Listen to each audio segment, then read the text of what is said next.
भौतिकसृष्टयः तन्नौमि परमात्मानं सच्चिदानन्दविग्रहम्। ओम शांति शांति शांति। नेदम रजतम, यह जो निषेध बुद्धि होती है, इस निषेध बुद्धि का विषय कौन सा अभाव है? रजतत्वावच्छिन्न प्रतियोगिता अभाव। रजतत्वावच्छिन्न प्रतियोगिता का रजताभाव, ये नेदम रजतम इस निषेध बुद्धि का विषय है। कौन सा, क्या है? लौकिक पारमार्थिकत्वावच्छिन्न प्रातिभाषिक रजत प्रतियोगिता का अभाव। ये व्यावहारिकत्वावच्छिन्न प्रातिभाषिक रजत प्रतियोगिता का जो अभाव है, व्यावहारिकत्व से अवच्छिन्न जो प्रातिभाषिक रजत निष्ठ प्रतियोगिता, ऐसे प्रतियोगिता वाला जो अभाव है, वही नेदम रजतम इस प्रतीति का विषय है। और ये जो व्यावहारिकत्व, ये धर्म है, प्रतियोगिता का अवच्छेदक है, ये प्रातिभाषिक रजत में है? नहीं है। नहीं है। ये कहाँ है? व्यावहारिकत्व रजत में है। व्यावहारिक रजत आदि पदार्थों में है जी। प्रातिभाषिक रजत में व्यावहारिकत्व धर्म नहीं है। लेकिन जो धर्म प्रतियोगिता के अधिकरण में नहीं है, प्रातिभाषिक रजत निष्ठा प्रतियोगिता के अधिकरण में जो धर्म नहीं है, तो उसी को भी यहाँ पर प्रतियोगिता का अवच्छेदक बनाया गया। व्यधिकरण धर्म को प्रतियोगिता का अवच्छेदक बनाया गया, क्योंकि व्यधिकरण धर्म से अवच्छिन्न प्रतियोगिता वाले अभाव का स्वीकार किया गया है। नैयायिक आदि करते हैं। पटत्वावच्छिन्न घट प्रतियोगिता का अभाव कपाल में है क्या? है। घटत्वावच्छिन्न घट प्रतियोगिता का अभाव कपाल में नहीं है, लेकिन पटत्वावच्छिन्न घट प्रतियोगिता का अभाव कपाल में है। यह है व्यधिकरण धर्मावच्छिन्न प्रतियोगिता का अभाव। इस प्रकार से हाँ, वो तो है। व्यधिकरण धर्मावच्छिन्न प्रतियोगिता का अभाव केवल अन्वयी है, वो हमेशा है, उसका कहीं पर भी अभाव नहीं है, वो अभाव सर्वत्र है। अब यहाँ पर आगे पूर्व पक्षी के द्वारा शंका की जा रही है कि ये बताइए, ये जो आप प्रातिभाषिक रजत में व्यावहारिकत्व जो कि व्यधिकरण धर्म मान करके प्रातिभाषिक रजतनिष्ठ प्रतियोगिता का अवच्छेदक आप किसे मानना चाह रहे हैं? माता जी आवाज आ रही है ना? हाँ। अच्छा, पता नहीं, अब ये ठीक से चले तो ठीक है, नहीं तो फिर देख लेंगे इसको, आइडिया को, ये गड़बड़ करता है। तो व्यावहारिकत्व अवच्छिन्न प्रतियोगिता का जो प्रातिभाषिक रजत का अभाव इस प्रतीति का विषय माना है। पूर्व पक्षी पूछता है कि प्रातिभाषिक रजत में पारमार्थिकत्व अवगतम नवा, ये बताइए प्रातिभाषिक रजत में व्यावहारिकत्व ज्ञात है या अज्ञात है? प्रातिभाषिक रजत में व्यावहारिकत्व का ज्ञान होता है या नहीं होता है? इस प्रकार से पूर्व पक्षी विकल्प करके दोनों का खंडन करता है। यदि व्यावहारिकत्व ज्ञात हो गया, वह व्यावहारिकत्व का अनुभव हो गया, तो फिर व्यावहारिकत्व अवच्छिन्न अभाव कैसे, प्रतीति का विषय कैसे बनेगा? यदि रजत में व्यावहारिकत्व दिखाई दिया, व्यावहारिकत्व का अनुभव हो गया, तो व्यावहारिकत्व अवच्छिन्न रजत वहाँ है या व्यावहारिकत्व अवच्छिन्न रजत का अभाव है? शुक्ति में रजत रहेगा। यदि व्यावहारिकत्व अनुभव में आया शुक्ति में, तो फिर क्या व्यावहारिकत्व अवच्छिन्न रजत है या रजत का अभाव है? तब तो रजत ही है, तो अभाव का ज्ञान कैसे होगा? ऐसे यह है। तो यदि ज्ञात हो जाए तो समस्या है, और यदि व्यावहारिकत्व का ज्ञान वहाँ नहीं हुआ, प्रातिभाषिक रजत में व्यावहारिकत्व जो कि प्रतियोगिता का अवच्छेदक है, उसका ज्ञान यदि ना हो, तो फिर अभाव का प्रत्यक्ष कैसे होगा? प्रतियोगिता अवच्छेदक का ज्ञान चाहिए ना जी। घटत्व के ज्ञान के बिना अयम घट है ये ज्ञान होता है क्या? नहीं। तो प्रतियोगिता अवच्छेदक का ज्ञान न हो तो उस प्रतियोगिता अवच्छेदक से अवच्छिन्न प्रतियोगिता वाले अभाव का ज्ञान भी नहीं होगा। देखिए अभी इसका स्पष्टीकरण होगा। तो पूर्व पक्षी ने विकल्प किया है कि प्रातिभाषिक रजत में पारमार्थिकत्वम अवगतम न वा। पारमार्थिकत्वम का अर्थ लौकिक पारमार्थिकत्वम, व्यावहारिकत्वम, ये व्यावहारिकत्व प्रातिभाषिक रजत में ज्ञात है अथवा अज्ञात है। यदि कहेंगे अनवगमे, क्या है वो प्रातिभाषिक रजत में व्यावहारिकत्व ज्ञात नहीं है, क्योंकि वहां नहीं है तो वहां कैसे ज्ञान होगा उसका? घट में पटत्व का ज्ञान होगा क्या? तो वहां नहीं है तो उसका ज्ञान नहीं होगा। तो यदि प्रातिभाषिक रजत में व्यावहारिकत्व ज्ञात नहीं है, इस पक्ष को स्वीकार किया जाए तो पूर्व पक्षी कहता है कि प्रत्यक्ष अभाव का प्रत्यक्ष नहीं होना चाहिए, अभाव का प्रत्यक्ष नहीं होगा। क्यों? बोले प्रतियोगिता अवच्छेदक अवच्छिन्न रजतत्व ज्ञानाभावात अभाव प्रत्यक्ष अनुपपत्ति ही। प्रतियोगिता का अवच्छेदक कौन है? लौकिक पारमार्थिकत्व। हाँ, बस इतना ही ये है। प्रतियोगिता का अवच्छेदक पूछा आपको, आप पूरा अभाव को ही रगड़ रहे हो। प्रातिभाषिक रजत प्रतियोगिता का जो अभाव है ना, उस प्रातिभाषिक रजत प्रतियोगिता का अभाव में प्रतियोगिता का अवच्छेदक कौन है? लौकिक पारमार्थिकत्व का अर्थ क्या है? व्यावहारिकत्व। तो ये जो व्यावहारिकत्व है, इस व्यावहारिकत्व से अवच्छिन्न कौन है? हाँ, आप बता सकते हैं व्यावहारिकत्व से अवच्छिन्न कौन है? रजतत्व। व्यावहारिकत्व से अवच्छिन्न कौन है? प्रतियोगिता। किन्निष्ठ प्रतियोगिता? प्रातिभाषिक रजतनिष्ठ। हाँ, प्रातिभाषिक रजतनिष्ठ प्रतियोगिता है व्यावहारिकत्व से अवच्छिन्न, और व्यावहारिकत्व है प्रतियोगिता का अवच्छेदक। तो प्रतियोगिता अवच्छेदक से अवच्छिन्न, व्यावहारिकत्व जो प्रतियोगिता का अवच्छेदक है उससे अवच्छिन्न रजतत्व ज्ञानाभावात, रजत का ज्ञान हुआ है क्या? नहीं हुआ है, उससे अवच्छिन्न ऐसे रजतत्व का वह ज्ञान न होने के कारण से, ज्ञान का अभाव होने के कारण से, रजतत्व का ज्ञान भले ही वह हुआ है लेकिन अभाव की जो प्रतीति है वो रजत को रजतत्वेन विषय नहीं कर रही है, व्यावहारिकत्वेन विषय करना है। रजत नहीं है का मतलब रजतत्व विशिष्ट रजत नहीं है या व्यावहारिकत्व विशिष्ट रजत नहीं है? व्यावहारिकत्व विशिष्ट रजत नहीं है ना। निषेध ज्ञान जो अभाव को विषय कर रहा है वो व्यावहारिकत्वेन रजत, प्रातिभाषिक रजत प्रतियोगिता वाले अभाव को विषय कर रहा है। और वो जो व्यावहारिकत्व है वही यदि ज्ञात न हो तो उस व्यावहारिकत्व से अवच्छिन्न प्रतियोगिता वाले अभाव का प्रत्यक्ष कैसे होगा? अभाव का प्रत्यक्ष होने के लिए उसका प्रतियोगिता अवच्छेदक ज्ञात होना चाहिए ना। और प्रतियोगिता अवच्छेदक कौन है? व्यावहारिकत्व।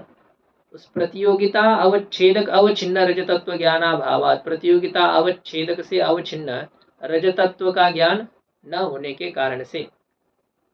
अब ये व्यावहारिकत्व को रजतत्व का भी अवच्छेदक लग रहा है यहाँ पर। व्यावहारिकत्व क्या हो गया? रजतत्व का भी अवच्छेदक हो गया, क्योंकि उससे अवच्छिन्न रजतत्व कह रहे हैं। तो वो तो अवच्छेदक यानी क्या है? अन्यून अनतिरिक्त वृत्ति धर्म है, उसको लेकर के चाहे वो प्रतियोगिता का अवच्छेदक माना है तो वो रजतत्व का भी अवच्छेदक है, ऐसा स्वीकार करके बात कही जा रही है। हालांकि व्यावहारिकत्व जो है वो प्रतियोगिता का अवच्छेदक है विचार में, हमारे प्रकृति विचार में, लेकिन अब रजतत्व भी वही है रजत में, इसलिए रजतत्व का भी अवच्छेदक व्यावहारिकत्व को कहा। जैसे घटत्वावच्छिन्न घट हम कहते कि नहीं, घटत्वावच्छिन्न घट भी कह देते हैं। वहाँ अवच्छिन्न शब्द का अर्थ घटत्व विशिष्ट घट होता है। तो वैसे यहाँ पर व्यावहारिकत्व से विशिष्ट जो रजतत्व है उस रजतत्व का ज्ञान हुआ है क्या? नहीं। क्यों नहीं हुआ है? व्यावहारिकत्व अज्ञात नहीं है। हम उस पक्ष का विचार कर रहे हैं कि जिस पक्ष में प्रातिभाषिक रजत में व्यावहारिकत्व का ज्ञान नहीं हुआ है। व्यावहारिकत्व का ज्ञान यदि नहीं है तो व्यावहारिकत्व से विशिष्ट रजतत्व का ज्ञान हुआ है क्या? नहीं। रजतत्व विशिष्ट रजत का ज्ञान हुआ है क्या? हाँ, रजतत्व विशिष्ट रजत का ज्ञान है, लेकिन व्यावहारिकत्व विशिष्ट रजतत्व का ज्ञान न होने के कारण से अभाव प्रत्यक्ष अनुपपत्ति ही, अभाव के प्रत्यक्ष की असिद्धि हो जाएगी। अभाव का प्रत्यक्ष नहीं होगा, प्रतियोगिता अवच्छेदक ही ज्ञात नहीं है। और यदि दूसरे पक्ष को स्वीकार करते हैं कि प्रातिभाषिक रजत में व्यावहारिकत्व ज्ञात है, और यदि ज्ञात है इसलिए क्या हो जाएगा फिर, व्यावहारिकत्वावच्छिन्न प्रतियोगिता का अभाव के प्रत्यक्ष में कोई आपत्ति नहीं आएगी। ऐसा यदि सोचे तो पूर्व पक्षी कहता है कि नहीं, ये आप ये पक्ष भी स्वीकार नहीं कर सकते हो, क्योंकि यदि वहाँ व्यावहारिकत्व ज्ञात हो गया, इसका मतलब व्यावहारिकत्व है ना, तो व्यावहारिकत्व से विशिष्ट रजत जब वहाँ मौजूद है तो उस रजत प्रतियोगिता का अभाव कैसे। देखिए यहाँ पर यदि घट विद्यमान है तो घटत्वावच्छिन्न घट प्रतियोगिता का अभाव का प्रत्यक्ष होगा क्या, नहीं। कैसे होगा, जब घट विद्यमान है तब। वैसे ही व्यावहारिकत्व यदि रजत में ज्ञात हो जाए तो व्यावहारिकत्वावच्छिन्न रजत प्रतियोगिता का अभाव का प्रत्यक्ष होगा, वो कैसे होगा ही नहीं, ऐसा सिद्धांत कह रहा है। अभाव ही नहीं होगा ना, फिर तो खुद वस्तु ही रह गई। व्यावहारिकत्वावच्छिन्न प्रातिभाषिक रजत ही है, प्रतियोगिता का अभाव कहाँ। कह रहे देखो, अवगमे मतलब व्यावहारिकत्व का ज्ञान स्वीकार करने पर, प्रातिभाषिक रजत में व्यावहारिकत्व धर्म का प्रत्यक्ष मानने पर क्या होगा, अपरोक्ष अवभासस्य तत्कालीन विषय सत्ता नियतत्वात्। कहते अपरोक्ष जो प्रतीति होती है ना, उस अपरोक्ष प्रतीति में उसी काल में विद्यमान जो विषय है, उस काल में विद्यमान विषय के सत्ता की नियतता होने के कारण से, ये जो आपको अपरोक्ष ज्ञान हो रहा है ना लेखनी का, तो इसी काल में ये लेखनी चाहिए कि नहीं, ये इसकी सत्ता निश्चित है। प्रत्यक्ष ज्ञान जब होगा, जिस समय होगा उस समय वो पदार्थ रहना ही पड़ता है। अतीत पदार्थ का हमें प्रत्यक्ष होता है क्या, नहीं, किंतु भविष्यत पदार्थ का नहीं, भविष्यत पदार्थ का भी प्रत्यक्ष नहीं होता है, अतीत पदार्थ का भी प्रत्यक्ष नहीं होता है, वर्तमान पदार्थ का प्रत्यक्ष होता है, और वो भी आपके सामने होना चाहिए, ऐसा यह है।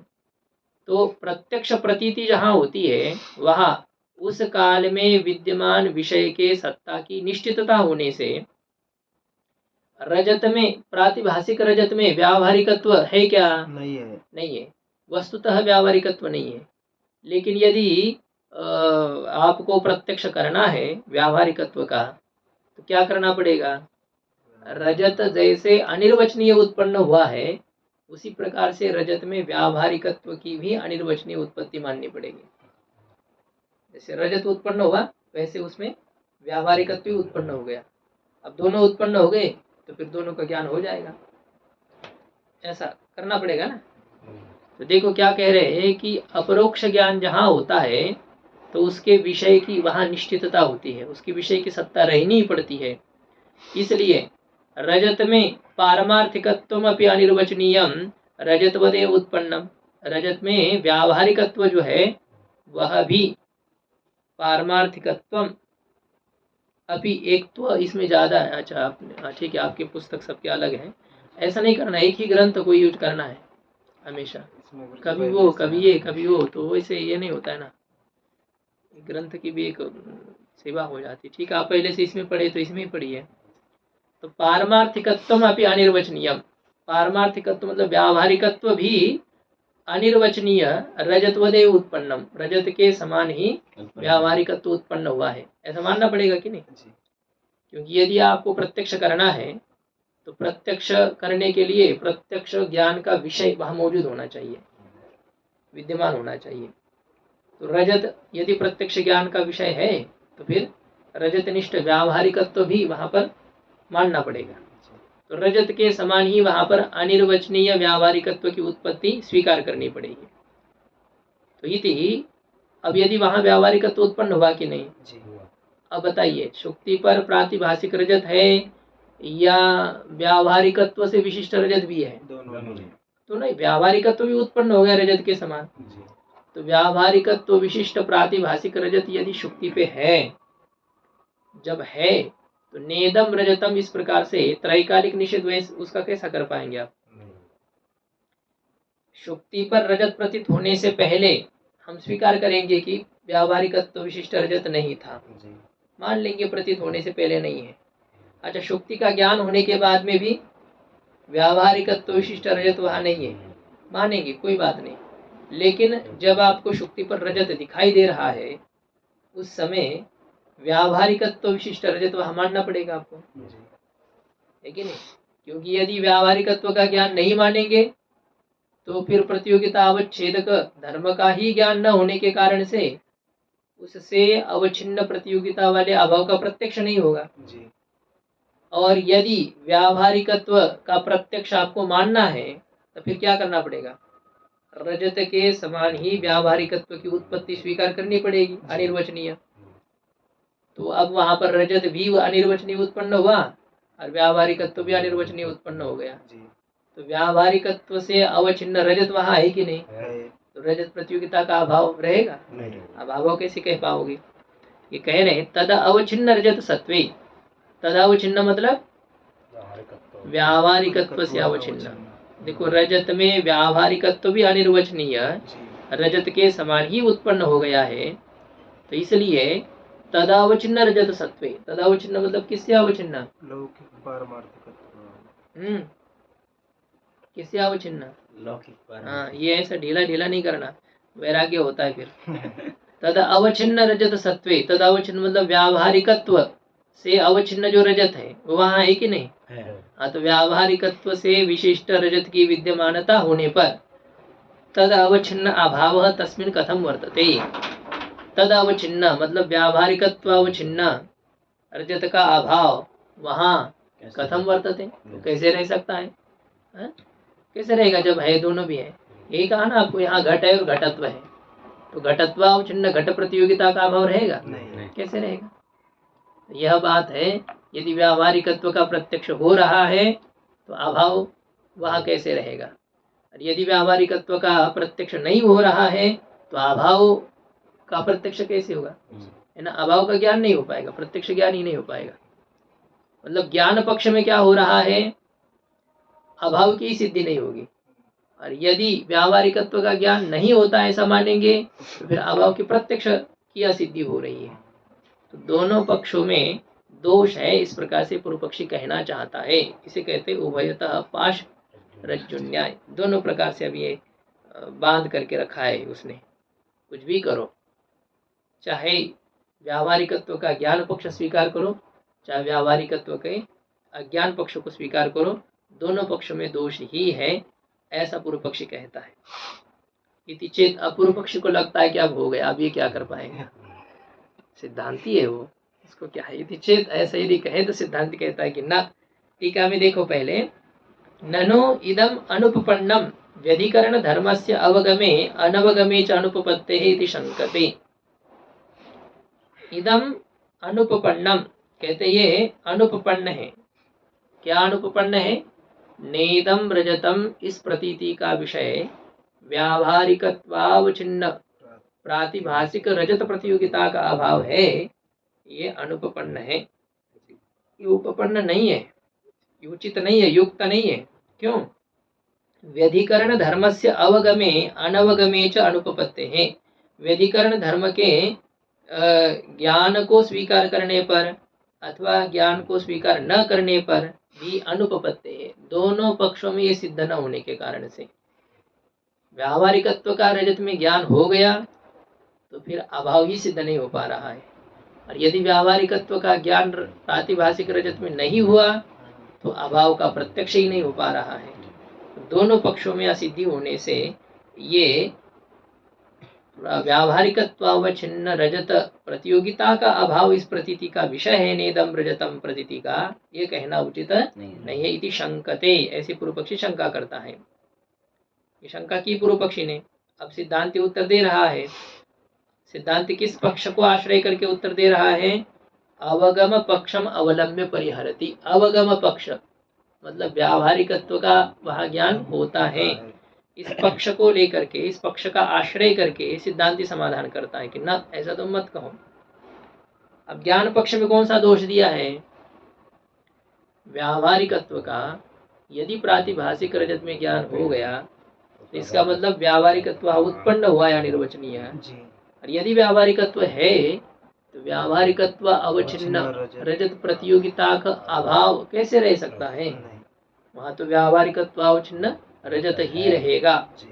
इस प्रकार का दोष पूर्व पक्ष ने दिया था, सिद्धांत कहता है कि न, ऐसा नहीं कहना चाहिए। चाहिए। क्यों? क्योंकि हम व्यावहारिकत्व वहां पर अनिर्वचनीय उत्पन्न होता है ये नहीं मानते। व्यावहारिकत्व की उत्पत्ति हम वहां पर नहीं मान रहे हैं। तो नहीं मान रहे तो फिर ज्ञान कैसे होगा? आपका ही कहना है वेदांती का, पदार्थ जब ना हो तो उसका प्रत्यक्ष कैसे होगा? अनिर्वचनीय भी क्यों ना हो, उसकी उत्पत्ति वहां माननी पड़ती है, तभी उसका प्रत्यक्ष होता है। वेदांती का कहना है शुक्ति पर रजत नहीं है। कौन कहता है? प्रातिभाषिक रजत वहां पर उत्पन्न हुआ है, रज्जु पर सर्प है, ये वेदांती कहता है ना। तो यहाँ पर यदि रजत में व्यावहारिकत्व का ज्ञान हो गया, क्या प्रातिभाषिक रजत में व्यावहारिकत्व वास्तविक है क्या? नहीं है। नहीं है। तो यदि नहीं है और दिखाई दे रहा है तो क्या करना पड़ेगा? मानना। अनिर्वचनीय उत्पन्न हुआ, यही स्वीकार करना पड़ेगा ना, और कौन सी गति है? हाँ, नहीं तो फिर आपको अन्यथा ख्याति माननी पड़ेगी। अन्य स्थित व्यावहारिकत्व अन्य प्रतीत हो रहा है, अन्यत्र प्रतीत हो रहा है। नहीं, एक जैसे कहते जंगल का जो सर्प है वो यहाँ दिखाई दे रहा है। क्यों? बोले दोष है, चक्षु में दोष है और उसमें देखने वाले में भी दोष है, डर आदि दोष है, इस कारण से वहां का सर्प यहाँ दिखाई दे रहा है। चक्षु में दोष होने से 10, 20, 50 किलोमीटर का सर्प यहाँ दिखाई देगा? बोले नहीं, होता है ऐसा, दोष से कभी कभी सामर्थ्य बढ़ जाता है, ऐसे अतिरिक्त सामर्थ्य हो जाता है। 2-4 क्विंटल के आदमी है ना, तो क्या वो ठीक है कि नहीं? बड़े हृष्ट-पुष्ट दिखाई दे रहे हैं, भैंसे को भी ढकेल देंगे, भैंसे से भी लड़ाई करेंगे, ऐसे जो आदमी है बड़े स्ट्रांग रहते कि नहीं? वो उनको पूछिए, जाकर के मिलिए, उनको कितनी तकलीफ। हमको कुछ नहीं, हम तो ठीक ठाक है, उनको बहुत है। जो कमजोर हो ना उसको इतनी पीड़ा नहीं रहती, जो जाड़ा होता है उसको जितनी पीड़ा होती है। ऐसे बैठते बैठते पूरा पसीना पसीना हो जाएगा। कहीं कहीं चलता है ना तो पूरा भार, 1 क्विंटल का भार लेकर के चलना है, राम झूला तक जाएगा तो 4 जगह बैठेगा, बहुत आनंद आता है। क्या दोष है? तो कोई ऐसे दिखता है ना वो ज्यादा, तो वो दोष ही है। उसी प्रकार से इंद्रिय में जब दोष हो तो फिर वो ऐसा दिखाई देता है कहीं का कहीं पर। इसका तो सिद्धांत स्वीकार नहीं करता ये अन्यथा ख्याति का। तो इसलिए सिद्धांति को क्या करना पड़ेगा? व्यावहारिकत्व अनिर्वचनीय उत्पन्न हुआ मानना पड़ेगा। और यदि व्यावहारिकत्व उत्पन्न हो गया तो फिर व्यावहारिकत्वावच्छिन्न रजत प्रतियोगिता का अभाव वहाँ है? नहीं है। तब तो व्यावहारिकत्व से अवच्छिन्न रजत ही वहाँ है, रजत प्रतियोगिता का अभाव कहाँ है? ये पूर्व पक्षी ने कहा था कि नहीं? तो सिद्धांत कहता है कि हम ये कह रहे हैं कि कभी कभी हम क्या करते हैं, दूसरे की भी बातों को स्वीकार कर लेते हैं। कुछ कुछ जगह पर यदि सिद्धांत से विरुद्ध न हो तो हम दूसरे की भी बात मानने का सामर्थ्य रखते हैं। ऐसा नहीं कि हमारी ये नहीं, ऐसा ही हम जो कहेंगे वही सही है, ऐसा नहीं। यदि सही बात दूसरे की भी हो तो हम स्वीकार कर लेते हैं, हम यहाँ अन्यथा ख्याति मानते, सिद्धांत कहता है। सिद्धांत कहता है व्यावहारिकत्व या उत्पन्न हुआ, ऐसा किसने कहा? व्यावहारिकत्व उत्पन्न नहीं हुआ, व्यावहारिकत्व शुक्ति में है कि नहीं? शुक्ति में जो व्यावहारिकत्व है ना, उसी शुक्ति में स्थित व्यावहारिकत्व की रजत में प्रतीति हो रही है, अनिर्वचनीय उत्पन्न नहीं हुआ वहां पर। देखो, पारमार्थिकत्वस्य अपारमार्थिकत्वस्य अधिष्ठान निष्ठस्य, अधिष्ठान कौन है? रजत का शुक्ति है। तो पारमार्थिकत्व शुक्ति में है क्या? हाँ, तो अधिष्ठान निष्ठस्य पारमार्थिकत्वस्य, अधिष्ठान में स्थित, अधिष्ठाने नितराम तिष्ठति निष्ठ, अधिष्ठाने तिष्ठति, सुपिस्थः, सुबंत उपपद रहते, स्था धातु से क प्रत्यय होता है। तो पारमार्थिकत्वस्य अधिष्ठान निष्ठस्य, जो व्यावहारिकता शुक्ति में स्थित है, शुक्ति में स्थित व्यावहारिकता की रजत में प्रतिभास संभवेन, रजत में प्रतीति संभव होने के कारण से रजतनिष्ठ पारमार्थिकत्व उत्पत्ति अनभ्युपगमात्, रजत में स्थित व्यावहारिकत्व के उत्पत्ति का अस्वीकारात्, हम व्यावहारिकत्व की अनिर्वचनीय उत्पत्ति नहीं मानते हैं। रजत अनिर्वचनीय उत्पन्न हुआ लेकिन व्यावहारिकत्व की अनिर्वचनीय उत्पत्ति हम स्वीकार नहीं करते हैं। तो क्या आप यहाँ पर अन्यथा ख्याति मानोगे? बोले हम मान लेते हैं, ऐसी जगह पर हम अन्यथा ख्याति मानते हैं। तो ऐसी जगह पर मानते हो तो सब जगह मानो ना, नैयायिक भी मिल जाएंगे ना, संगठन होगा ना, राज्य करोगे आप भारत देश पर कुछ दिन तक, मिल जाओ, कहते यत्र हम सब जगह नहीं मानते। वेदांती क्या कहते हैं, नैयायिक की बात हम सब जगह नहीं मानते, जहाँ पर सिद्धांत के खिलाफ नहीं है ऐसी जगह हम स्वीकार करते हैं। मतलब कहाँ मानते हो ये तो बताओ। बोले यत्र आरोप्यम असन्निकृष्टम, जहाँ पर आरोप्य असन्निकृष्ट हो। असन्निकृष्ट का अर्थ आरोप्यम असन्निकृष्टम, असन्निकृष्टम का अर्थ असंबद्धम। तत्रैव, अच्छा ठीक है, ये मुझे इसलिए तो उल्टा लगा। प्रातिभाषिक वस्तु की उत्पत्ति हम कहाँ स्वीकार करते हैं, जहाँ अध्यस्त पदार्थ जो है ना वो संबद्ध न हो, दूर हो। देखिए शुक्ति पर रजत प्रतीत हो रहा है, अब रजत वहाँ दूर नजदीक कहीं पर है क्या, नजदीक कहीं पर नहीं है ना। मतलब जो अध्यस्त रजत है वो नजदीक कहीं न होने के कारण से हम वहां पर उसकी उत्पत्ति स्वीकार करते हैं, अनिर्वचनीय उत्पत्ति मानते हैं। लेकिन जो दिखाई दे रहा है, अब यदि वो निकट ही कहीं पर है तो फिर हम क्या मानेंगे, वही यहाँ पर प्रतीत हो गया ऐसा हम स्वीकार करते हैं। दृष्टांत देंगे, जैसे क्या होता है, जपा कुसुम लाल वर्ण का पुष्प है, उसके ऊपर स्फटिक रखा हुआ है। अब स्फटिक में रक्तिमा की प्रतीति होती है, लालिमा प्रतीत हो रही है। अब वो जो लालिमा है तो उसकी हम स्फटिक में अनिर्वचनीय उत्पत्ति मानेंगे ना, क्यों मानने की आवश्यकता नहीं है। जपा कुसुम पुष्प की ही रक्तिमा की वहां पर प्रतीति यदि हो सकती है, अन्यत्र स्थित रक्तिमा की यदि अन्यत्र प्रतीति संभव है, तो ऐसे जगह पर हम अनिर्वचनीय उत्पत्ति स्वीकार नहीं करते हैं। तो कहाँ करते हो अनिर्वचनीय उत्पत्ति का स्वीकार, कहते यत्र आरोप्यम असन्निकृष्टम, जहाँ पर आरोप्य, जिसका आरोप किया जा रहा है ना, रजत का जैसे सर्प का, तो वो आरोप्य जहाँ पर असंबद्ध हो, सन्निकृष्ट न हो, तो उसी जगह पर प्रातिभाषिक वस्तु उत्पत्ति है अंगीकारात, उसी जगह पर प्रातिभाषिक वस्तु के उत्पत्ति का स्वीकार करने के कारण से। तो देखो रजत असंबद्ध है, शुक्ति से दूर है, इसलिए हम वहां पर प्रातिभाषिक रजत की उत्पत्ति मानते हैं। लेकिन व्यावहारिकत्व का आरोप यदि करना है तो उसके लिए वो दूर है क्या, नहीं है। व्यावहारिकत्व नजदीक है ना, अधिष्ठान में है ना व्यावहारिकत्व में।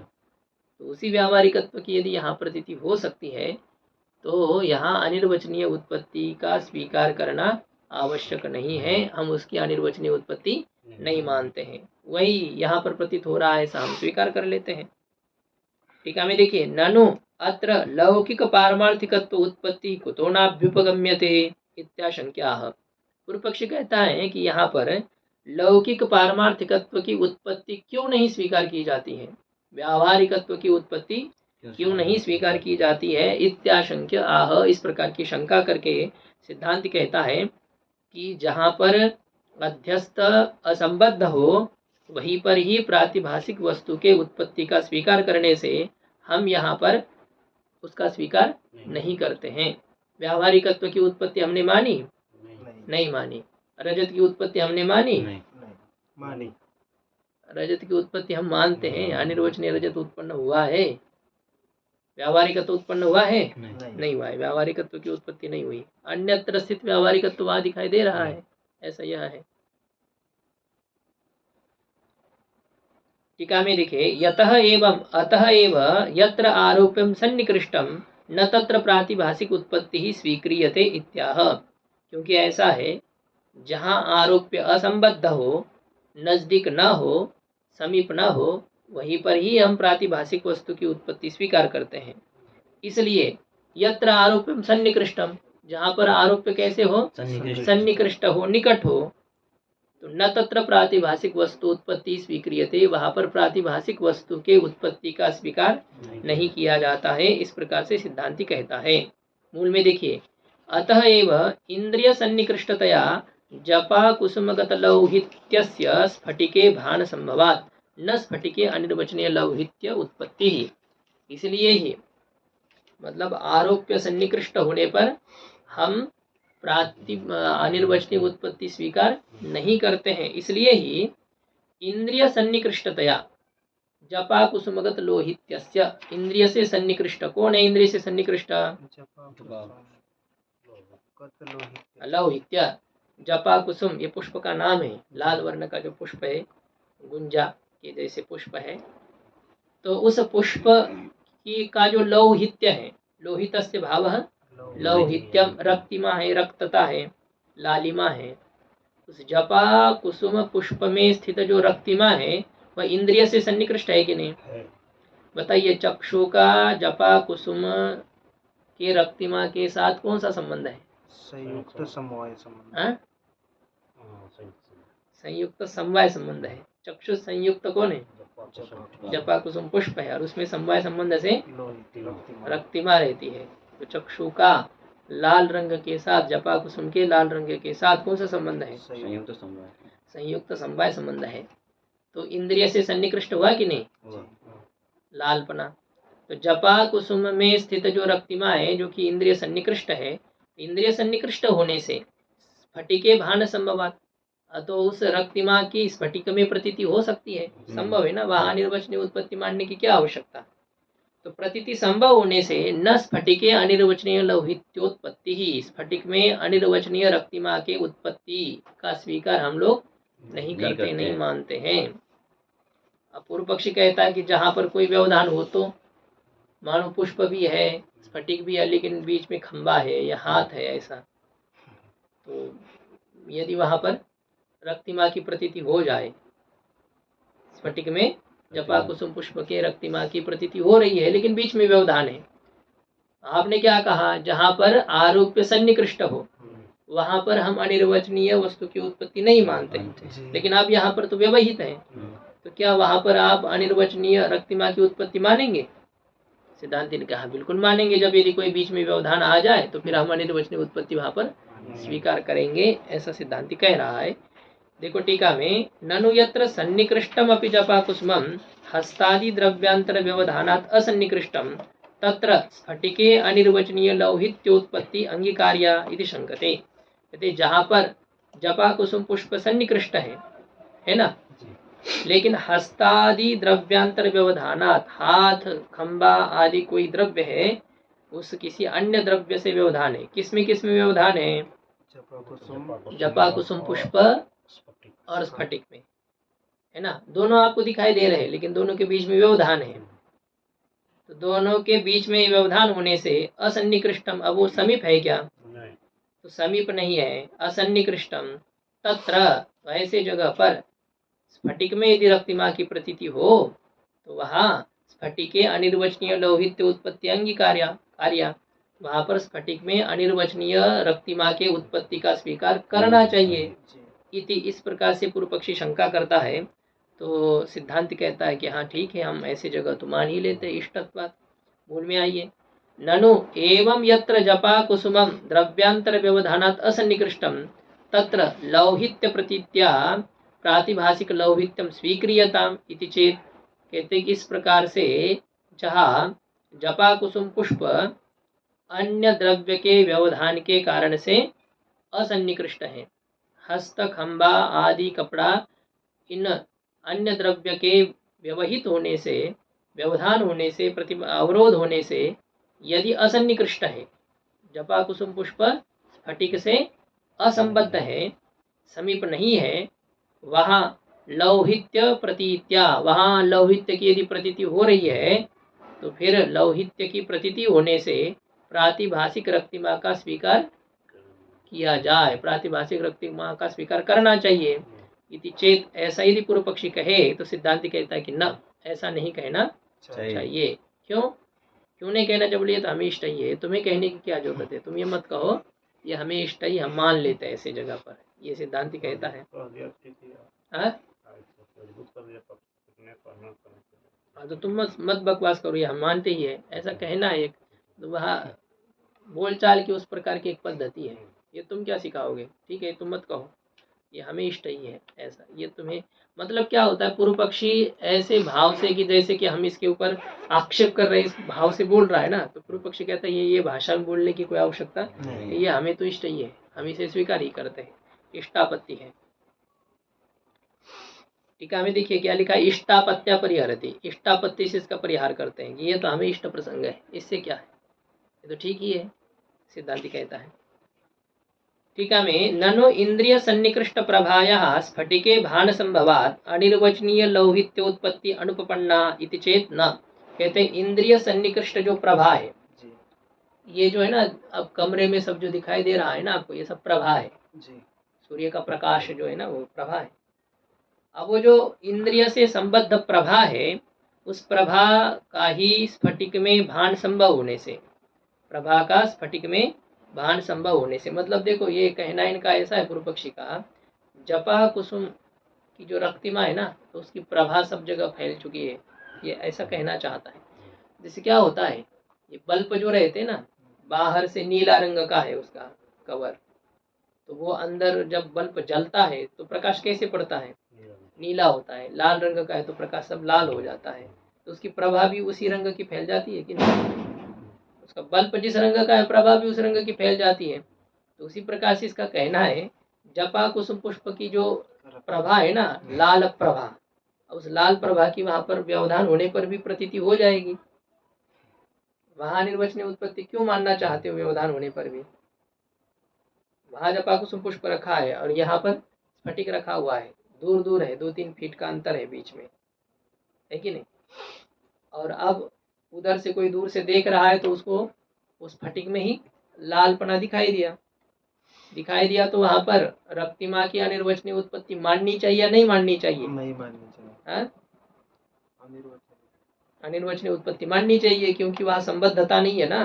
जी सिद्धांत ने क्या कहा, यदि व्यवधान हो तो हम ऐसे जगह पर अनिर्वचनीय उत्पत्ति को स्वीकार करते हैं। जी पूर्व पक्षी कहता क्यों करोगे, मुझे नहीं लगता है जरूरी है करने की।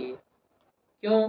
क्योंकि जपा कुसुम पुष्प की प्रभा जो है ना, वो प्रभा सब जगह फैल चुकी है, और वो प्रभा ही यदि वहां पर स्फटिक में प्रतीत हो सकती है, लाल प्रभा, तो व्यवधान होने पर भी स्फटिक में रक्तिमा की अनिर्वचनीय उत्पत्ति मानने की क्या आवश्यकता, प्रभा से काम चल जाएगा। तो सिद्धांत उत्तर देगा, जपा कुसुम पुष्प की प्रभा होती है क्या? है? ऐसे जड़ की क्या प्रभा होती है? वो थोड़ी चमकते ऐसे। तो ये सिद्धांत कहेगा, हाँ पद्मराग मणि है कोई, या ये हम लोगों के बल्ब आदि जो होते वो है, वो चमकते हैं। पुष्प चमकता है क्या? पुष्प की प्रभा इधर उधर फैल जाती क्या सब जगह पर? यहाँ गुलाब पुष्प रखो तो सब कमरा लाल हो जाएगा कि नहीं? कमरा कैसे लाल होगा? ये है, देखो क्या कह रहा है सिद्धांती। पूर्व पक्षी ने पहले शंका क्या की, इंद्रिय सन्निकृष्ट प्रभा की स्फटिक में प्रतीति संभव होने से अनिर्वचनीय रक्तिमा की उत्पत्ति उचित नहीं है। इति चेत, ऐसा यदि कहे तो सिद्धांत उत्तर दे रहा है, अस्वच्छ द्रव्य से जपा कुसुम से प्रभाया एवं सिद्धे है। अस्वच्छ द्रव्य जो जपा कुसुम है, स्वच्छ द्रव्य है क्या वो? नहीं है। स्वच्छ द्रव्य मतलब कांच है, या ये मणि है, हीरा है, ये स्वच्छ द्रव्य है। तो इस अस्वच्छ द्रव्य जो कि जपा कुसुम है, उसके प्रभा की ही असिद्धि होने के कारण से उसकी प्रभा ही नहीं होती है। तो उसकी प्रभा की स्फटिक में प्रतीति संभव होने से अनिर्वचनीय लौहित्य की उत्पत्ति अनुपपन्न है, ये कहना उचित नहीं है। अच्छा, इसकी प्रभा नहीं होती आप कैसे कह रहे हो? आप अपनी मनमानी कह रहे हो। तद उत्तम पंचपादिकायाम, तो उसी प्रकार से पंचपादिका में कहा है। ये पंचपादिका किनके द्वारा प्रणीत है ग्रंथ जानते हैं? पद्मपादाचार्य जी के द्वारा ब्रह्म सूत्र के प्रथम कुछ 5 सूत्र पर, चतुसूत्री पर ही व्याख्या है बाकी। तो ये पंचपादिका में ये कहाँ है, यथा पद्मरागादि प्रभा निराश्रया अपि उन्मुखा उपलक्षते न तथा जपा कुसुमादे। पद्मराग ये मणि है, चमकीले ऐसे मणि विशेष पहले थे, तो वो जब नीचे रखे जाते हैं ना, तो नीचे रखने पर भी उनकी निराश्रया अपि उन्मुखा, आश्रय के बिना भी उसके ऊपर सब उसकी प्रभा फैल जाती थी। ऐसे ऊपर फैली हुई प्रभा का कोई आश्रय है क्या? मतलब उसके वो टिकी हुई है ऐसा तो दिखता नहीं है ना, ऐसे फैल जाती ऊपर। मणि नीचे रखा हुआ है, सब प्रकाश हो जाएगा। पुराने जमाने में ये बिजली नहीं थी, राजा रजवाड़ों के ये सब थे, तो रात के समय क्या था फिर, प्रकाश किसका था? मणियों का ही प्रकाश रहता था। ऐसी है। हाँ, उसके बाद में जब मणि आदि नहीं रहे तो वो बिजलियाँ जलती थी, छोटे छोटे दीपक रहते थे, वो चाहे मिट्टी के तेल के हो चाहे घी के तेल के हो, जैसे जिसकी हैसियत हो। लेकिन मिट्टी के तेल के दीपक तो अब आप लोगों ने देखे ना देखे, हम लोगों ने तो अच्छी तरह से देखे बचपन में। क्यों सुबल बाबा? हाँ लाइट, हाँ हाँ, वो जो रहता था मिट्टी के तेल वाला, चला भी जाता था। हाँ डब्बा में बत्ती देकर के चला जाता हाँ वही तो, वैसे किसी का चिमनी उसको हमारे तरफ कहते थे, वो वही था प्रकाश, बिजली नहीं थी। बहुत एक आधी घर में बिजली वहाँ उस जमाने में थी, और टीवी जो थी ना, हमारे गांव में मैं जब छोटा था तब एक टीवी थी, तो वो सब वहाँ जा करके बैठते थे रामायण करके। हाँ? रामायण लग गया आपको, महाभारत उस समय। कृष्णा, श्री कृष्णा सीरियल जब चलती थी ना, उसको देखते समय, ठीक है।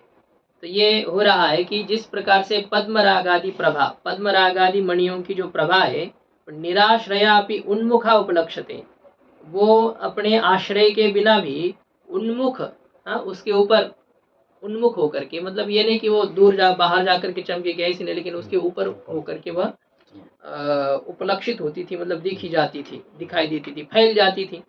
उन्मुख ऐसी फैल जाती है, जैसे जपा कुसुम पुष्प की क्या कहते, पद्मराग मणि की प्रभा आश्रय के बिना ही जैसे ऊपर की ओर फैली हुई देखी जाती है, तथा न जपा कुसुमादे है, उस प्रकार से जपा कुसुम की प्रभा ऐसे सब जगह फैल जाती है क्या, ऊपर नीचे नहीं फैलती नहीं है वो। तो इसलिए वहां पर प्रभा की ही प्रतीति स्फटिक में होगी, तो अनिर्वचनीय रक्तिमा की उत्पत्ति की क्या आवश्यकता है, ये कहना उचित नहीं है, जब निकटता नहीं है तब की बात हो रही है।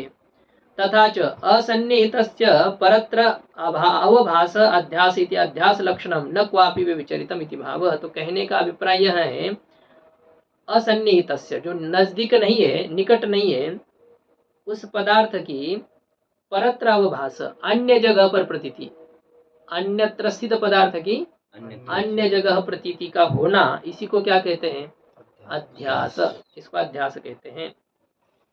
असंबद्ध पदार्थ की दूसरे जगह पर प्रतीति का होना, इसी को ही कहते हैं अध्यास। तो ये अध्यास का लक्षण कहीं पर भी व्यभिचरित नहीं होता है। नहीं तो देखो यहाँ अध्यास तो हुआ, लेकिन यहाँ अन्य की अन्यत्र प्रतीति नहीं हो रही है, अभी तो वो प्रभा वहीं पर चली गई है और उसी में स्थित प्रभा की वहाँ प्रतीति हो रही है। तो ये इस प्रकार से अध्यास के लक्षण में व्यभिचार हो गया दोष, ऐसा नहीं कह सकते हैं। वहाँ अनिर्वचनीय उत्पत्ति स्वीकार करनी ही पड़ेगी, क्योंकि जपा कुसुम पुष्प की कोई प्रभा नहीं होती है। पूर्व पक्षी फिर शंका करता है कि ननु शुक्त्यादौ रजताध्यास संभवे अपि अहंकारादेह आत्मनि स न संभवती। शुक्ति आदि का रजत में अध्यास भ्रम संभव होने पर भी, चलो ठीक है, शुक्ति में रजत की प्रतीति होती है, भ्रम होता है, रज्जु में सर्प का भ्रम होता है, मान लेते हैं, फिर भी अहंकारादेह, मृग जल, जो सूर्य के किरण है उसमें जल का भ्रम होता है, स्थानों में पुरुष का भ्रम होता है, स्वीकार कर लेते हैं, लेकिन अहंकारादेह आत्मनि स न संभवती, अहंकारादि का आत्मा में अध्यास तो वह संभव नहीं है। आत्मा में अहंकारादि का अध्यास नहीं हो सकता है। क्यों नहीं हो सकता है, तस्य अधिष्ठानत्वानुपपत्ते है, आत्मा में अधिष्ठानता की सिद्धि न होने के कारण से। अब कैसे सिद्धि नहीं है अधिष्ठानता की, उसमें ये विचार है। शुक्ति में जैसे दो अंश होते हैं, एक सामान्य अंश और एक विशेष अंश। इदम ता, ये उसका सामान्य स्वरूप है, और नीलक पृष्ठ त्रिकोणता, ऊपर से नीलापन आदि उसका जो आकृति है, तो ये उसका विशेष अंश है। आत्मा में दो अंश है क्या, तो अधिष्ठान बनने के लिए दो अंश होने चाहिए, ये आत्मा में है नहीं। और अधिष्ठान बनने के लिए शुक्ति परिचिन्न है कि नहीं, और आत्मा विभु है। विभु आत्मा का कैसे अधिष्ठान कैसे बनेगा, वो है ना, विभु होने पर अधिष्ठानता बनना संभव नहीं है। तो इसलिए क्या है, और एक प्रकाश स्वरूप है आत्मा, जो प्रकाश है, और ये सब जड़ पदार्थ अंधकार स्वरूप है। प्रकाश में कभी अंधकार की प्रतीति होती है क्या, नहीं। सूर्य में अंधकार दिखाई दे रहा है कभी, ऐसा कभी हो सकता है, सूर्य में अंधकार कैसे रहेगा। इतना विरुद्ध स्वभाव वाले ये दोनों हैं, इनका एक दूसरे के ऊपर भ्रम कैसे हो सकता है, इनका अध्यास संभव नहीं है, ये पूर्व पक्षी का कहना है। अब पहले अंतिम मूल की पंक्ति क्या है वो देख लीजिए। एवं प्रत्यक्ष भ्रमांतरेषु अपि प्रत्यक्ष सामान्य लक्षणों लक्षणानुगमः, इस प्रकार से प्रत्यक्ष भ्रमांतर, अन्य भी जो प्रत्यक्ष भ्रम जितने हैं, क्योंकि भ्रम में दो प्रकार है, एक प्रत्यक्ष भ्रम और एक परोक्ष भ्रम। प्रत्यक्ष भ्रम और परोक्ष भ्रम। हमने देखा, रस्सी पड़ी थी और हमें सर्प लगा, हमने ये सोचा कि वहां सर्प है, या हमें ये ज्ञान हो गया सर्प, अयम सर्प, दौड़े, हम हिल भी रहा था सब वैसे ही सर्प के जैसे ही। तो हमें जो रस्सी पर सर्प का भ्रम हुआ, उस भ्रम को क्या कहेंगे अभी? इस भ्रम को, ये प्रत्यक्ष भ्रम है।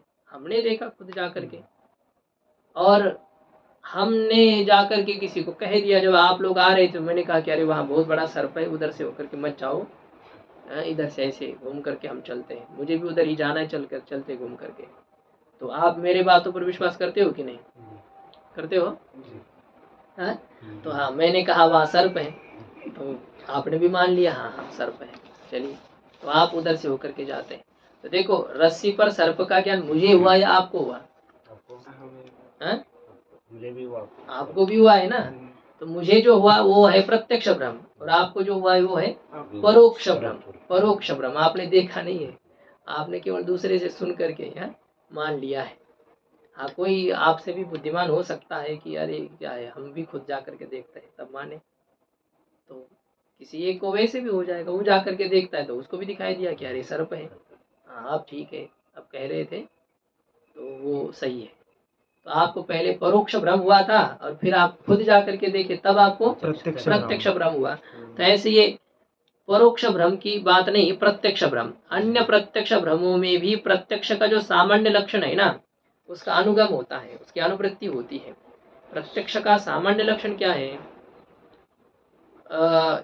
प्रमाण चैतन्य का विषयावच्छिन्न चैतन्य के साथ जो अभेद है ना, ये सामान्य लक्षण है प्रत्यक्ष का। चाहे वो प्रत्यक्ष ज्ञान, प्रत्यक्ष प्रमा हो, चाहे प्रत्यक्ष भ्रम हो, वह क्या होता है? वृत्ति का, चाहे वो अविद्या वृत्ति हो, चाहे अंतःकरण की वृत्ति हो, उस वृत्त्यावच्छिन्न चैतन्य का विषयावच्छिन्न चैतन्य के साथ जो अभेद है, यही है प्रत्यक्ष का सामान्य लक्षण। और वो भ्रम स्थल में भी है। हमारे चक्षु इंद्रिय के माध्यम से अंतःकरण की वृत्ति शुक्ति देश में चली गई। अब वृत्ति के द्वारा शुक्ति का अज्ञान हटाना था, लेकिन इतना वो चकचकितपना जो कुछ था, लोभ आदि दोष थे, इस कारण से वृत्ति अज्ञान को हटा नहीं पाई। और फिर उस जो शुक्ति का अज्ञान था, वो शुक्ति का अज्ञान ही क्या हो गया? रजत रूप में परिणत हो गया। तो वहां देखो, अभी जो अविद्या की वृत्ति है, अविद्या की एक वृत्ति बनी ना, जैसे अंतःकरण की वृत्ति वहां पहुंच गई, कहाँ? शुक्ति तक पहुंची है, और पूरा अपना काम नहीं कर पाई। तो वहां से आगे कौन काम कर रहा है? अविद्या वृत्ति निकली है। उस अविद्या वृत्ति कहाँ है? अविद्या वृत्ति उसी शुक्ति देश में है कि नहीं?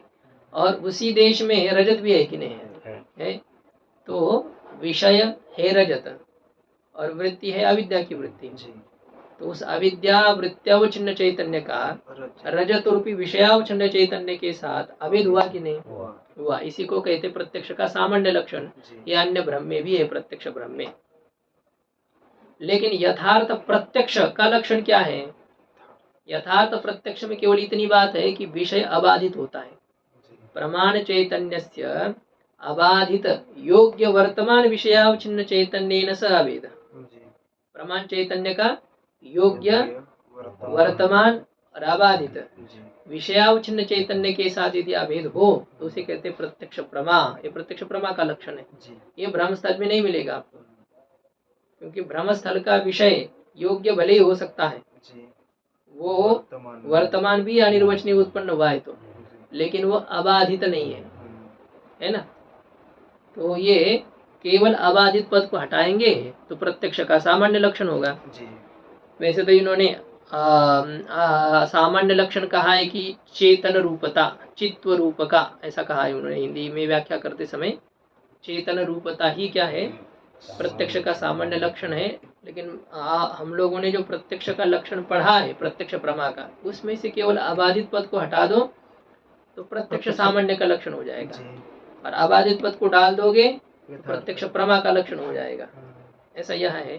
तो यह अन्य सभी भ्रमों में भी इसकी अनुवृत्ति समझनी चाहिए। यथार्थ प्रत्यक्ष लक्षण असद्भावश्च, और यथार्थ प्रत्यक्ष लक्षण की अविद्यमानता देखनी चाहिए। जहाँ भ्रम है वह यथार्थ प्रत्यक्ष का लक्षण रहेगा? नहीं नहीं रहेगा। और प्रत्यक्ष का लक्षण रहेगा? रहेगा। हाँ, प्रत्यक्ष सामान्य लक्षण वहां पर मौजूद होगा, रहेगा। ये समझना चाहिए, ये देखना चाहिए। अब यहाँ पर ये पूर्व पक्षी ने विषय थोड़ा सा घुमा दिया यहाँ से कि चलो शुक्ति आदि में रजत का भ्रम भले ही हो, लेकिन आत्मा में अहंकार आदि का भ्रम नहीं होना चाहिए। इस प्रकार से अध्यास भाष्य का जो विषय है, ये इन दोनों अत्यंत विरुद्ध है, इनकी एक दूसरे पर प्रतीति होना संभव नहीं है। इनका भ्रम कैसे हो सकता है? ये आत्मा अधिष्ठान बनने लायक ही नहीं है। ये पूर्व पक्षी अभी अपना भाषण दे रहा है, देखो वो कहता है, देखो आत्मा में अधिष्ठानता संभव नहीं है। क्यों? बोले अधिष्ठानम ही अध्यस्यमान सदृशम। अधिष्ठान में पहली विशेषता क्या होनी चाहिए? अध्यस्यमान। वह अध्यस्यमान पदार्थ के समान होना चाहिए। शुक्ति और रजत में समानता है कि नहीं? है। रज्जु और सर्प में समानता है कि नहीं? है। तो अधिष्ठान जो होता है वह अध्यस्त पदार्थ के समान होना चाहिए। अध्यस्यमान, जिसका अध्यास करना है, जो आरोप्य है, उसके सदृश अधिष्ठान होना चाहिए। पहली बात हो गई। अहंकार और आत्मा में सदृशता है?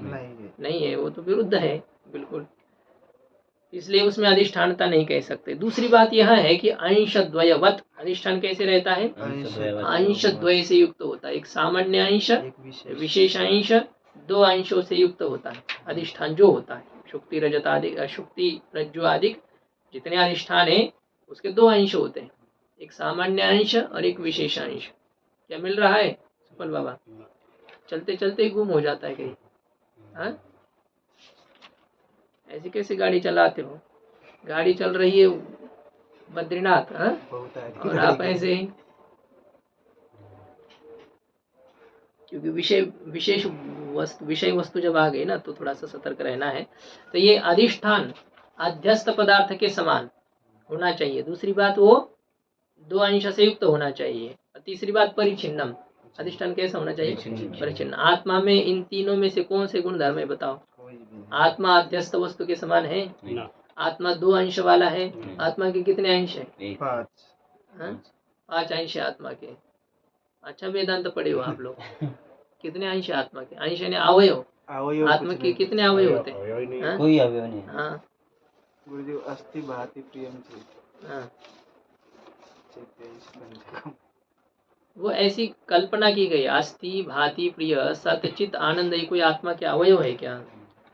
असत की व्यावृत्ति करने के लिए उसे सत कहा जा रहा है, जड़ता की व्यावृत्ति करने के लिए उसे चित कहा जा रहा है, और दुख रूपता की व्यावृत्ति करने के लिए उसे सुख रूप कहा जा रहा है। वैसे वो कुछ है नहीं, विधि धर्म उसमें नहीं है। आप उसे वो ऐसा है ये कह ही नहीं सकते हैं, उसका निरूपण ही नहीं किया जा सकता है। ऐसा है इस प्रकार से विधि मुख से आत्मा का निरूपण होता है क्या? तो ये अंश द्वय से युक्त आत्मा है? नहीं है। हाँ जी, कितने अंश है आत्मा में? कोई अंश। हाँ, तो ये अंश द्वयवत नहीं है। और परिचिन्न है कि नहीं आत्मा? नहीं, किसी प्रकार से ये नहीं है। तो अधिष्ठान ऐसा होता है। और चतुर्थ बात यह होती है, देखो, अध्यस्य मानेन स एक ज्ञान विषयत्व योग्यम, और अध्यस्त पदार्थ के साथ एक ज्ञान के विषयता के योग्य होना चाहिए। इदम रजतम, देखो ज्ञान हो रहा है ना। ईदंता क्या चीज है? सामान्य। इदम ये किसका धर्म है? शुक्ति का धर्म है। इदम ये शुक्ति को विषय कर रहा है, रजतम यह ज्ञान रजत को विषय कर रहा है तो एक ही ज्ञान है इदम रजतम यह ज्ञान, लेकिन ये ज्ञान अधिष्ठान के सामान्य अंश के साथ अध्यस्त को विषय कर रहा है कि नहीं? तो इदम रजतम, इस ज्ञान का विषय रजत है या शुक्ति है बताइए? शुक्ति भी है और रजत भी है। तो अध्यस्त पदार्थ के साथ एक ज्ञान के विषयता के योग्य होना, ये अधिष्ठान दृष्टम, इस प्रकार का अधिष्ठान देखा जाता है। अधिष्ठान जो होता है वह ऐसा देखा जाता है। अरे आत्मा में कुछ घट रहा है क्या इसमें से कोई? इसलिए आत्मा अधिष्ठान बनने लायक है नहीं है। इति चेत, ऐसा यदि पूर्व पक्षी कहे तो सिद्धांति उच्चते। अब सिद्धांति कहता है कि अब तुम्हारा भाषण यदि हो गया हो तो हम बोलते हैं। उच्चते अहंकारादि कार्यम ही अज्ञान विकल्पिते एव अध्यस्यते, कार्यस्य कारणावच्छिन्ने एव अध्यास औचित्यात्। कहते अहंकारादि कार्यम, अहंकारादि जो कार्य है, उनका किसमें अध्यास होता है? अज्ञान अज्ञान विकल्पिते, अज्ञान से जो प्रतिबिंबित है तो उसमें ही, मतलब अज्ञान से जो उपहित है, अज्ञान से जो संबद्ध है, ऐसे ही चैतन्य में अहंकार आदि का अध्यास होता है। रजत का अध्यास कहाँ होता है?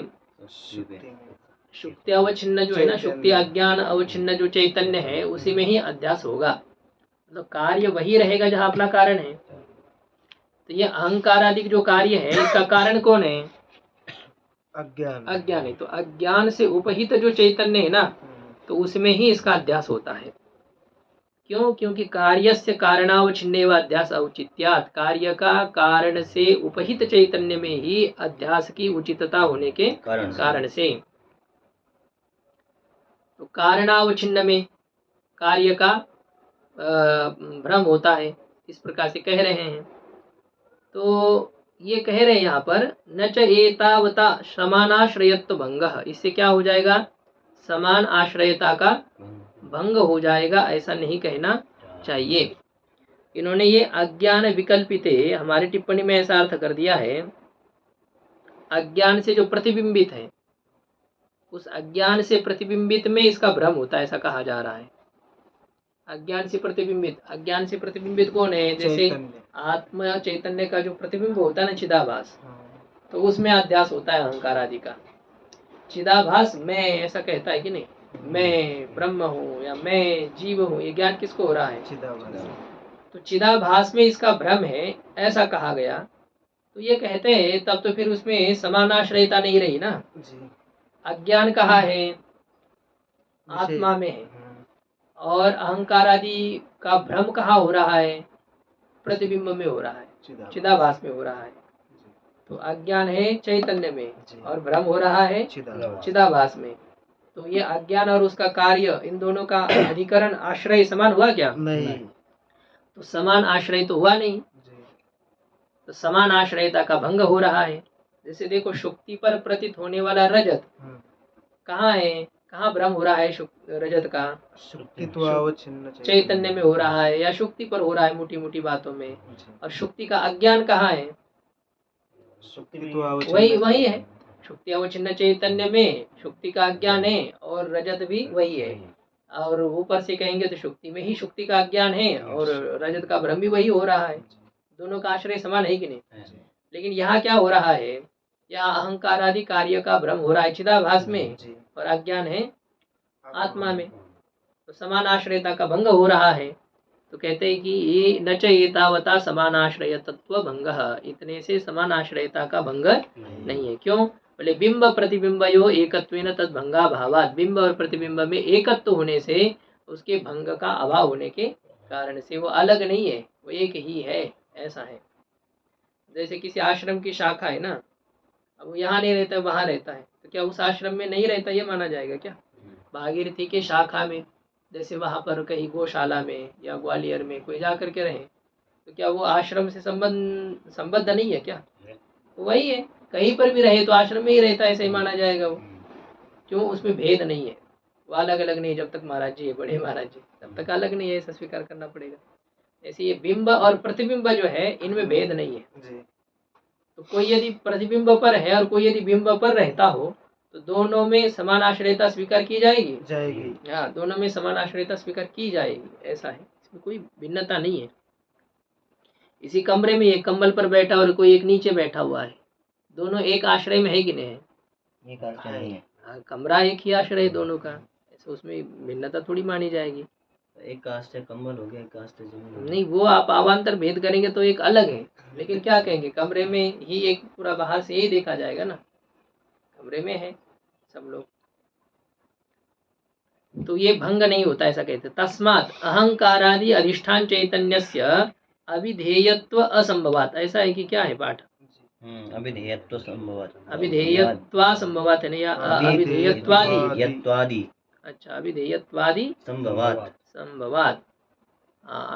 तस्मात् अहंकारादि अधिष्ठान चैतन्य से, अहंकारादि का जो अधिष्ठान चैतन्य है उसमें अविधेयत्वादि का संभव होने के कारण से, हमारे इसमें अविधेयत्व असंभवात, ऐसा पाठ था। तो अविधेयत्व मतलब क्या होता है? वाच्यता। प्रमेयता, वाच्यता, ये है अहंकार आदि से अहंकार आदि का जो अधिष्ठान चैतन्य है उसमें वाच्यता है। अज्ञान आदि के कारण से क्या है, उसमें वाच्यता है। शुद्ध चैतन्य में कुछ नहीं है, शुद्ध चैतन्य किसी का वाच्य नहीं है, शुद्ध चैतन्य प्रमा ज्ञान का विषय नहीं है, प्रमेयता उसमें नहीं है।